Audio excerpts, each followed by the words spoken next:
నరేంద్ర మోడీ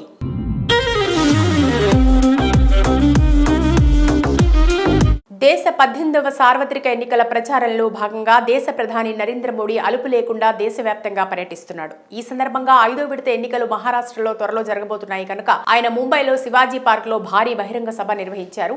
ఈ సభకు భారీ ఎత్తున బీజేపీ కార్యకర్తలు, అభిమానులు తరలివచ్చారు. ఈ సభ గ్రాండ్ సక్సెస్ కావడంతో మోడీ తన ఆనందాన్ని తన ఎక్స్ అకౌంట్ లో సభకు సంబంధించిన ఒక వీడియోను షేర్ చేస్తూ మెమరబుల్ ముంబై అంటూ మీరు చూపించే ప్రేమ, గౌరవ, అభిమానానికి ఎప్పుడూ రుణపడి ఉంటాను, ధన్యవాదాలు అని ముంబై ప్రజలను ఉద్దేశించి రాసుకొచ్చారు. ఈ సందర్భంగా సభలో మాట్లాడిన మోడీ కాంగ్రెస్ సీనియర్ లీడర్ శరద్ పవార్, శివసేన అధ్యక్షుడు ఉద్ధవ్ ఠాక్రేలపై తీవ్ర స్థాయిలో విరుచుకుపడ్డారు.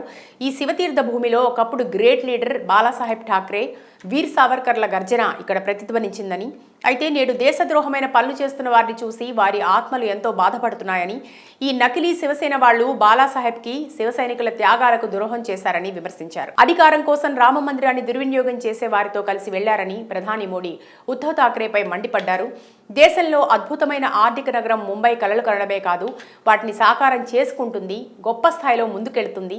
ఈ కలల నగరంలో నేను 2047కు గాను గొప్ప కలను తీసుకొచ్చానని అన్నారు.